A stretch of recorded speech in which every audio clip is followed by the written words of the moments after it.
bayat muğamını Qur'anın hansı mövzularında oxumaq daha gözəldir? Demək olar ki, bütün qarilər öz tilavətlərində bəyatla başlayırlar ki, buna bəyatı şuru deyirlər. Hətta mən şahadda görmüşəm, fərqli-fərqli muğamlarda qiraətini eləyib bitirib, Sadaqallahul Aliyyul Azmi bayatda qutarıb, bitirib.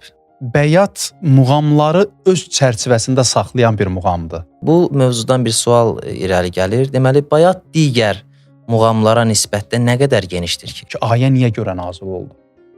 Onu biləndə artıq sən bir başqa cür səndə əhval-ruhiyyə yaranır. Ya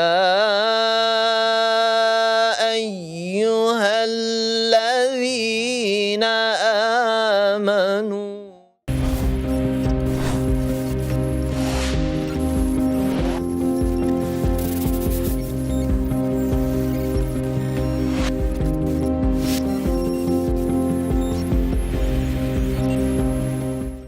Bismillahirrahmanirrahim. Əziz Qur'an həvəskarları, xoş gördük. Sizi ahəng verilişindən salamlayıram. Allahın salamı, rəhməti və bərəkəti üzərinizə olsun. Güman edirəm, keçən həftələrdə olduğu kimi bu həftə də söhbətimiz çox maraqlı olacaq. Yenə də daimi qonağımız Ustad Hacı İlkin Həsənzadəni salamlayıram. Hacı, xoş gəlmisiniz. Aleyküm salam. Necəsiz Hacı? Allah razı olsun. Siz necəsiz? Yaxşı olasınız. Allah razı olsun. Mən güman eləyirəm ki, dinləyicilər keçən həftə olan verilişimizdən doğrudan zövq alıblar və bu kommentlərdə də, şərhlərdə də bildirilir və belə ətrafımızda da Allah həmd olsun. Yəni salamlayırıq, bütün dostlarımıza salamlayırıq. Allahın salamı, bərəkəti üzərlərinə olsun və sevinirik ki, biz də onlara dəstək ola bilirik bu yolda. Bəli. Allah razı olsun. Hacı, vaxt itirməyək. O zaman birinci sualı mən sizə verim icazənizlə. Hacı, biz artıq bir neçə veriliş təqlid mövzusunda danışmışıq və İnşallah bugün istəyirəm sualım bundan ibarət olsun ki, bayat muğamının mənası nədir? Ümumiyyətlə inşallah bu verilişimizdə istəyərdim bayat muğamı haqqında danışaq. İnşallah. Bəli. Bayat muğamı və sual da ola bilər əziz izləyicilərimiz tərəfindən. Nədən bayat muğamı ilə başladınız? Bəs başqa muğamlar da var, Səba var, Nəhavəndi var, Rast var. Zamanla məsələn demək olar ki, bayat deyil, məhz Rast muğamı, ata muğamı olaraq inşallah ki, onun haqqında danışacağıq. Nədən bəyatla başlandı? Və biz bilməliyik, ümumiyyətlə, bəyat nə zamandan gəldi? Quran muğamlarının şahına çevrildi, anasına çevrildi. Bunlar haqqında ümumiyyətlə mütaliə edəndə çox maraqlı məlumatlar gəlir, çıxır adamın qarşısına və bizim özümüzə də çox xoş təəssürat bağışlayır. O yüzdən istəyirik ki, bu xoş təəssüratları da əziz izləyicilərimizlə və Quran həvəskarlarıyla bölüşək. Biz ümumiyyətlə bəyat deyəndə nə başa düşürük? Bu bizim milli muğamlarımızda da var bu sözü, yəni eşidirlər, bu lüğəti eşidirlər, bəyat muğamı. Təbii ki, indi biz onun forması, hansı formadır? Quran muğamlarında bəyat necə oxunur, Azərbaycan milli muğamlarında necə oxunur bəyat, bunu hələ qoyuruq kənara. Amma biz burada bəyatın mənasına baxaq. Görək ümumiyyətlə hardan qaynaqlanıb o bəyat. Bir dəstə onu türk kökənli olub, qəm və ya qəmginlik mənasına yazırlar. Yəni bəyat oxunanda da onun tərkibində biz görürük onu. Həm aşağı pərdələrdə oxunur bəyat və aşağı pərdələrdə olanda da qəmginlik daha çoxalır. Bir var, yuxarı pərdələrdə oxunsun, orada qəmginlik biraz azalır. Amma aşağı pərdələrdə görürsən ki, qəmginlik daha çoxdur. Məsələn, bəyatda bu var. Qəmginliyi var, eyni zamanda aşağı pərdələrdə də oxuna bilir. İkinci dəstə onu türkmən tayfalarına aid edirlər. Bayat tayfası olur, böyük bir tayfa. O tayfa hal-hazırda da var və deyirlər ki, bayat həmin tayfalardan keçib. Və diqqət edin ki, görün nə qədər əzəmətli bir muğamdır. Bütün ərəb muğamların və biz zaten türk kökənli xalıq bizim muğamlarda və bəzi ölkələrdə bu geniş şəkildə oxunur və müqayisəyə baxanda, müqayisə edən də başqa muğamlarla görürük ki, Bəyat muğamı digər muğamlardan daha genişdir. Deməli, bir dəstə onu türk kökənli olub qəm və qəmginlik mənasına yozdular. İkinci dəstə onu türk tayfalarının birinin adı hesab edirlər, Bəyat adı hesab edirlər. Üçüncü dəstə maraqlıdır, Bəyata Allahın adıyla, yəni Beyad sözündən ki, bu söz Allahı yad eləmək, Allahı xatırlamaq bu mənalara verir. Bəyatı o cür təfsir ediblər. Yəni Allahın adıyla və qiraətin əvvəlində də Bəyatla başlamağı həmin bunu hesab edirlər ki, biz Allahın adıyla başlayırıq. Və üçüncü dəstə bunu Beyad, yəni Allahın adıyla mənasını veriblər. Çünki Bəyat özü də elə ilk muğamlardandır. Belə hesab ediblər ki, yəni biz Allahı xatırlayırıq Bəyat. Hacıcan, çox üzr istəyirəm. Bu mövzudan bir sual irəli gəlir. Deməli, Bəyat digər muğamlara nisbətdə nə qədər genişdir ki? Aha. Bəyat digər muğamlara nisbət daha geniş güşələri var Bəyatın. Yəni, məsələn, Rasta və yaxud da Segahda və yaxud da Çahargah, Əcəm və yaxud da Sabada biz bu qədər güşələri görmürük. Və qarilərin də, ələlxüsus Mustafa İsmailin də onu qeyd edəcəm sonradan, hansı qarilər necə oxuyublar. Mustafa İsmail o qarilərdəndir ki, Bəyatı geniş formada oxuyur. Çünki qarilərin oxunuş tərzləri fərqlidir. Fərqli yanaşırlar Bəyata.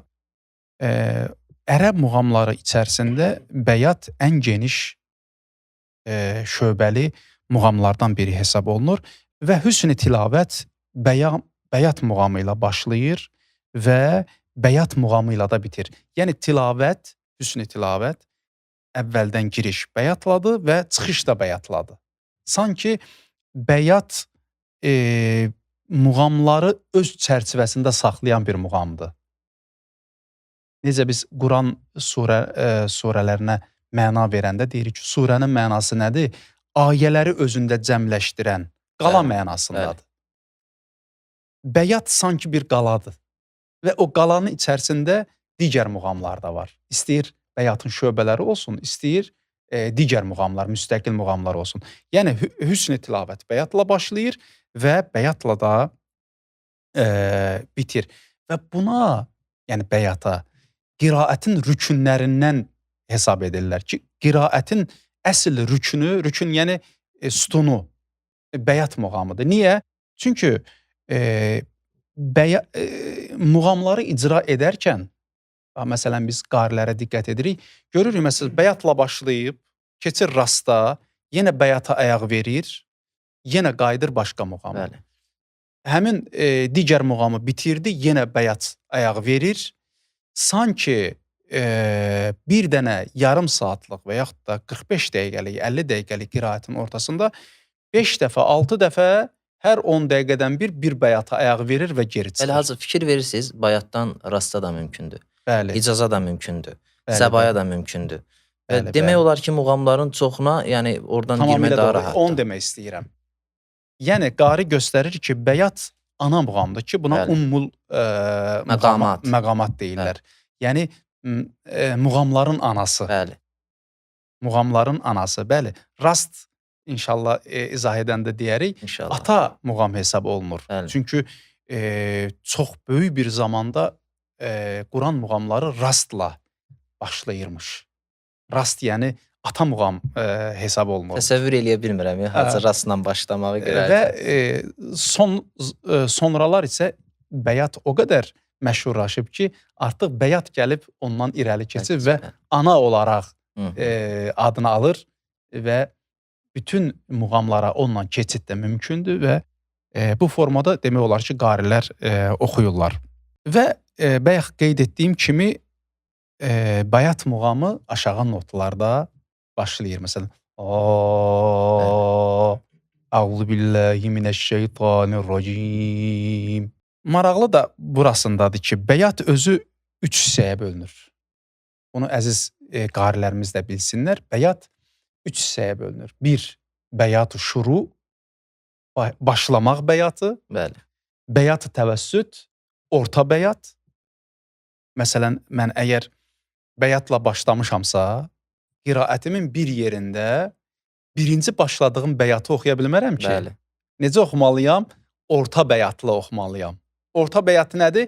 Yəni artıq mənim səsim aşağı pərdələrdən gedib yuxarı pərdələrə, artıq orta pərdələrdəyəm və mən məcburam bəyatı orta pərdədə oxuyum.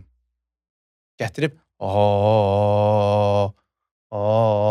bu pərdədə artıq oxuya bilmərəm. Çünki mən artıq rasta keçmişəm. Rastdan sonra bəyat oxumaq istəyirəm. Bəli. Və bəyat-ı furud, eniş bəyatı. Eniş bəyatı eynən şuru bəyatı kimi necədir? Necə biz pillə-pillə nərdivanı nəzərdə tutun, Bəli. pillə-pillə yuxarı getmişdiksə, pillə-pillə də aşağı düşürük. Furudu bəyatda, yəni eniş bəyatında biz necə qaydada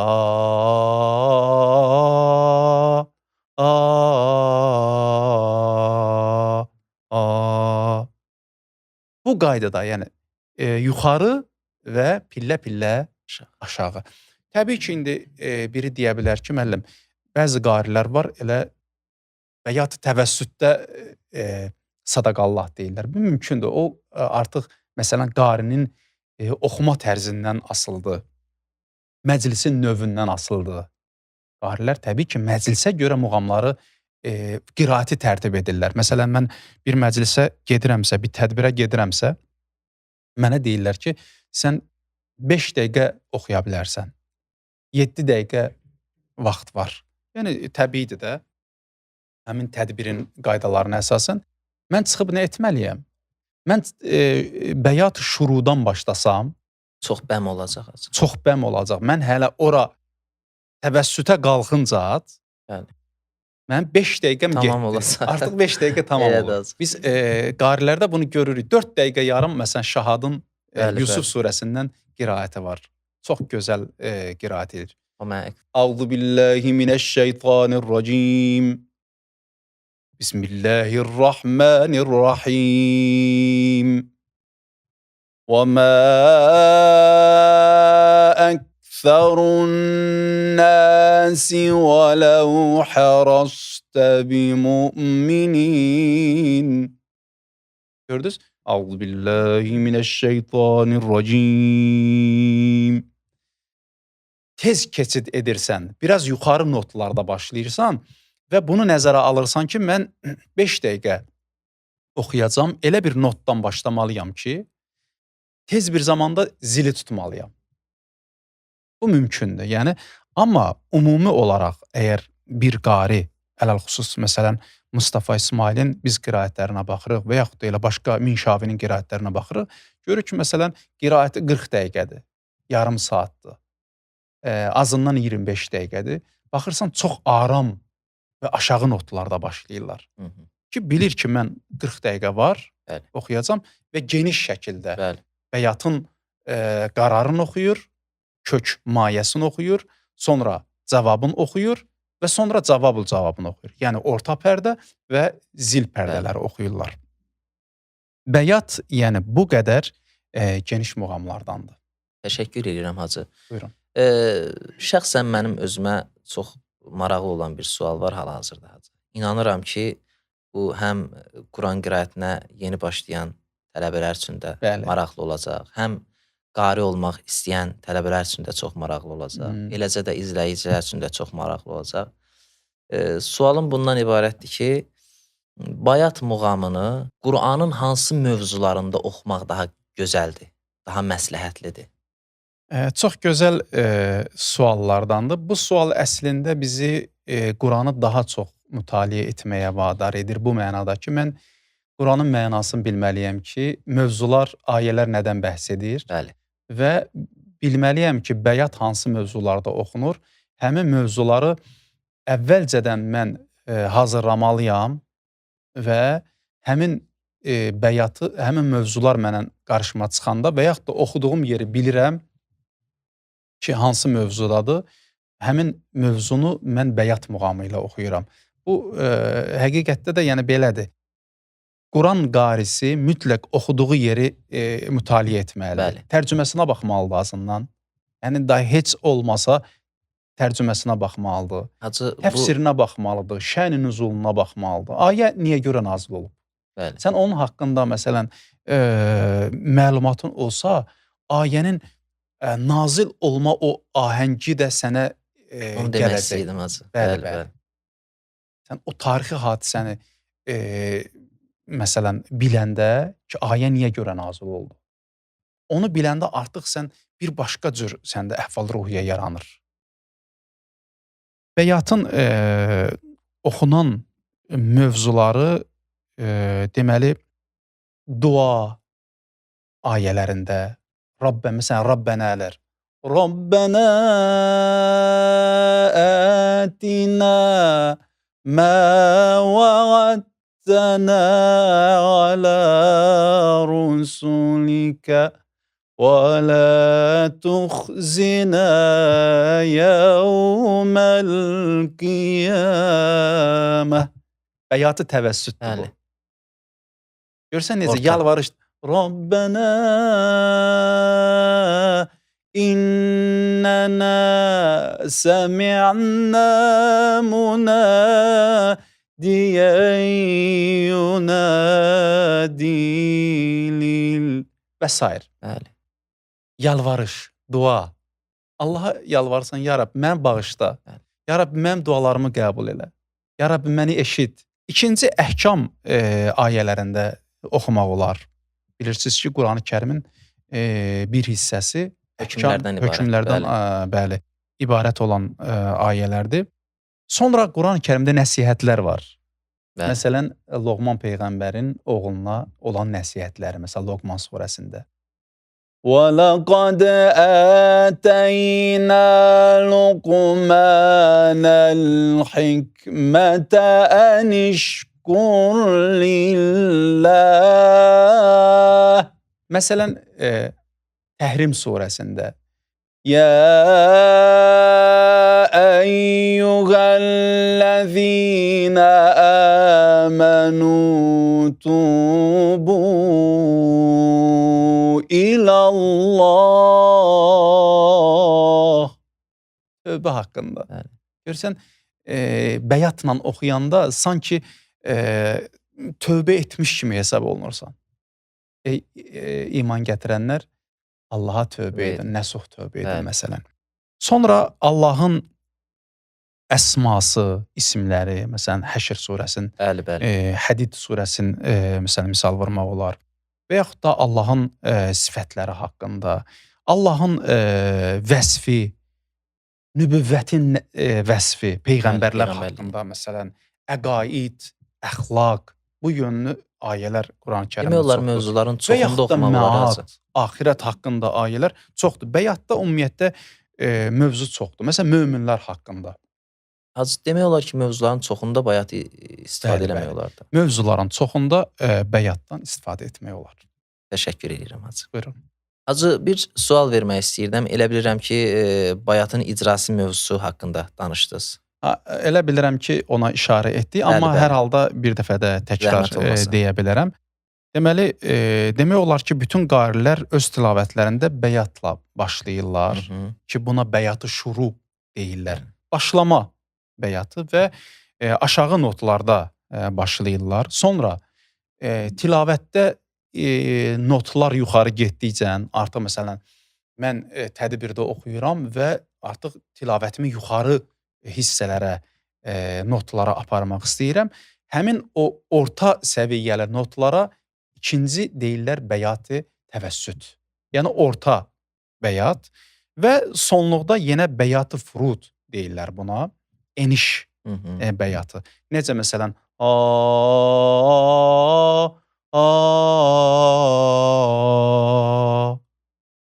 bir nərdvanı bayaq da qeyd etdim. Bir nərdvanı nəzərdə tutun, pillə-pillə yuxarı gedirsən və eyni pillədə də aşağı düşürsən. Zaten sonda da biz bayaq edirik. Gəl belə bir lor dildə misal var ağda. Mən nərdvanla yavaş-yavaş gedirəm yuxarı. 5 pillə getmişəm. Oradan yavaş-yavaş düşmürəm, bir dəfəyə Aydındır. aşağı enirəm. Yəni onda nə olacaq? Zədə verər. Zədə verər təbii ki. Qiraətdə də belədir. Məsələn, dinləyici səndən yumşaq ahəng istədiyi halda sən həmin o yüksək məsələn Bəli. notlarda sadaqallahul əliyil azim Bəli. birbaşa deyirsən. O qarşı tərəfdən ümumiyyətlə xoş qarşılanmır. Bəli. Necə əvvəldə sən yumşaq bir tilavət aşağı notda təqdim etmişdinsə, sonluqda da həmin notu təqdim etməlisən. Bəli. Hacıcan, bayat muğamı ümumiyyətlə dinləyicidə hansı təsirləri qoya bilir? Bəyatın təsirləri doğrudan da biz bunu oxuyanda diqqət edirik bunlara. Məsələn, özün də oxuyanda bəyat muğamında görürsən ki, dinləyici daha aramlaşır. Hı -hı. Dinləyiciyə xüsusi bir aura verir. Xüsusi bir zövq verir dinləyiciyə. Çünki bunun tərkibində qəmginlik var. Adətən də ələlxüsus məclislərdə, indi tədbirləri demirəm, ümumiyyətlə toplumda belə götürəndə bütün insanların bir dərdləri olur da, daxillərində bir problemlər olur. Həll olunmayan, həll olmasına ümid bəslənən, bəzən vaxtı həllinə ümid bəslənməyən, düzdür? Bu muğamı oxuyarkən sanki insanlar öz dərdləri ilə danışırlar. Bəyatın bu verdiyi təsirdir. Biz bunu illərdir məclislərdə görürük. O üzdən, məsələn, mən öz qiraətlərimdə bəyatdan çox istifadə edirəm. Gözəldir. Yəni, o biri muğamlarda nə qədər məharət göstərsək də, yəni, məsələn, Nəhabəndəmi, Səbadamı və yaxud da Segahdammı, amma dərhal yeni qaydırıq bəyata. Yəni, şəxsən mən oxunuşumda, oxunuş tərzim belədir. Bəyatdır, sonra keçirəm rasta və Hicaz, Nəhabənd yenə qaydıram bəyata. Ortalıqda bir xüsusi bəyat, təvəssüt bəyat oxuyuram ki, bayaq onun misalını vurdum. Məsələn, İstərdim siz oxuyasınız, amma bir əyaq verirəm, davamını sən oxuyarsan. Əziz izləyicilərimiz də bilsin ki, orta bəyat, təvəssüt bəyat nə deməkdir. Məsələn, يا أيها الذين آمنوا توبوا إلى الله توبة نصوحا. Allah. Bu qaydada oxunur, bəli. Buyura bilərsən İbrahimcan. يا أيها الذين آمنوا توبوا إلى الله توبة نصوحا. Allah. Bax, bəyat-ı təvəssüt budur. Və burada manevrlər də edə bilərsən. يا أيها الذين آمنوا توبوا إلى الله توبة نصوحا. Allah. Burada manevrlər cavab gətirə bilərsən.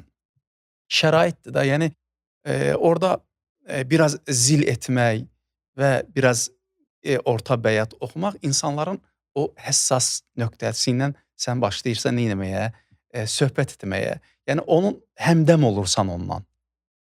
Həmin insandan həmrəng olursan. Sanki o içərisindəki o qəmi səndən bölüşür. Bunu biz dəfələrlə görmüşük, dəfələrlə hiss etmişik. Bəyatın qoyduğu təsir, məsələn, keçmişlərin halını xatırlamaq kimi, məsələn, təsirləri var. İnsanı düşüncəyə vadar edir. Həmçinin insanların zehnində vüqar, əzəmət və böyüklük, ağırlıq yaradan bir muğamdır. Və bəyatı, yəni oxuyanda sən qarşı tərəfin halı ilə müştərək bir hala girirsən. Ona görə bəyat oxuyanda biz dinləyənlər arasında daha çox maraq görürük. Məsələn, Nəhavənd oxuyuramsa, mən qarşı tərəfdə olan reaksiyanı bir cür görürəm, bəyat oxuyanda bir başqa cür görürəm. Hətta muğamlardan anlayışlar olmasa belə. Muğamlardan anlayış olmasa belə. Çox maraqlı Məsələn, bir heç şeydir. bizim muğamlarda insanların çoxu bilirmi qəzəlləri? Deyir. Mənanı 98% mənanı bilmirlər. Bəli. Sadəcə olaraq o xanəndənin yaratdığı o muğam Bəli. səhnəsi ki var, o muğam həyəcanı ki var, kifayət eləyir. İnsanların daxilində muğam, musiqi, ahəng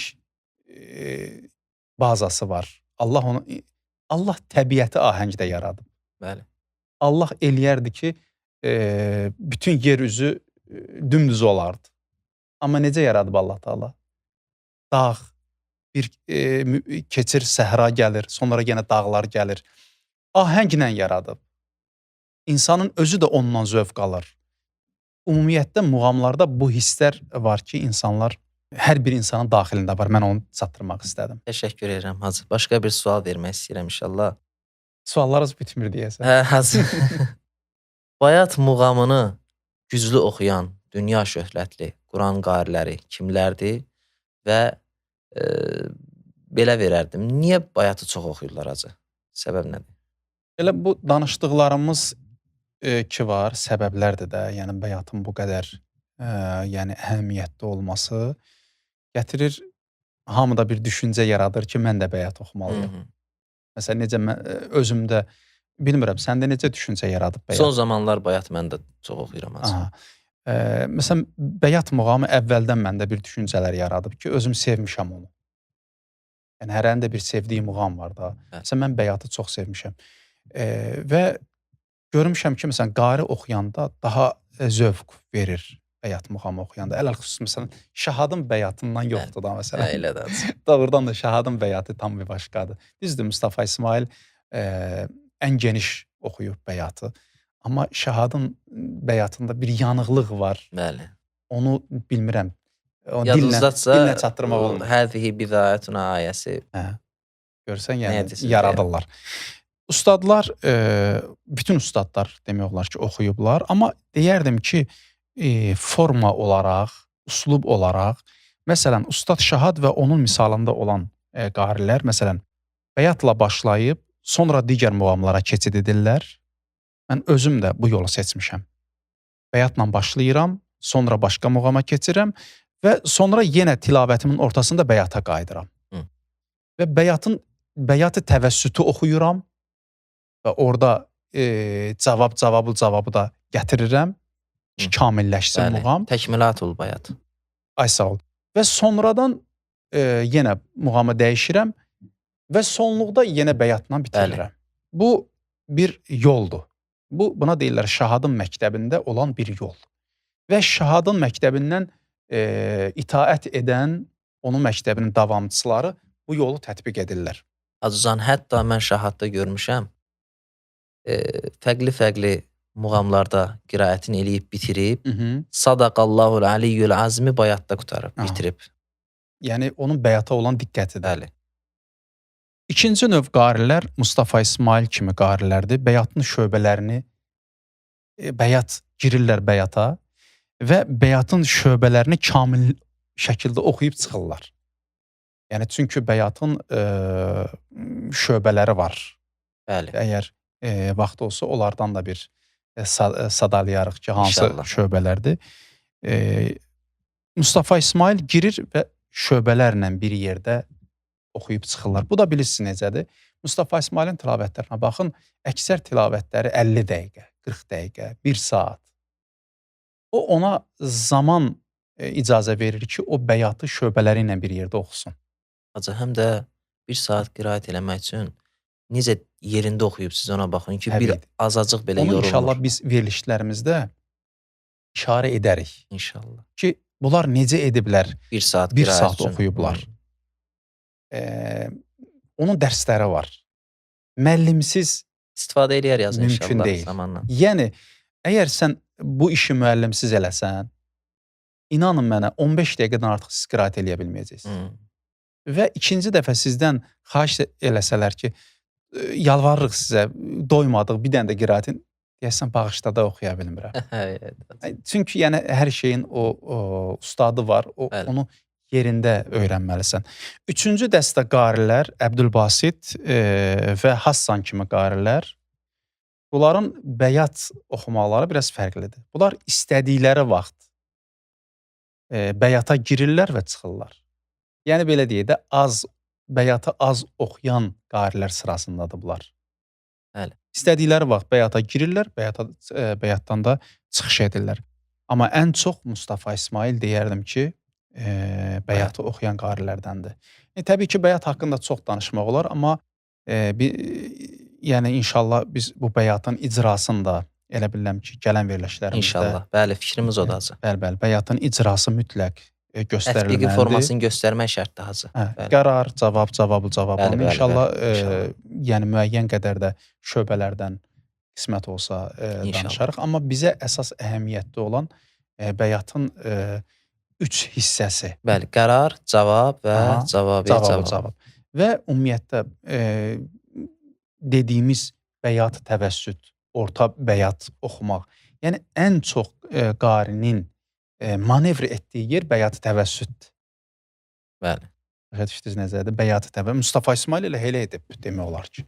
Şahad ən çox elə edib. İnşallah gələn verilişimizdə. İnşallah hacı. Çox təşəkkür edirik sizə. Məlumat verəcəyik. Allah razı olsun. Allah sizdən də razı olsun. Minnətdarıq. Təşəkkür edirəm. Bəli, əziz izləyicilər, Allah hər birinizdən razı olsun. Bununla da verilişimiz sona çatır. Sağ olun, salamat qalın.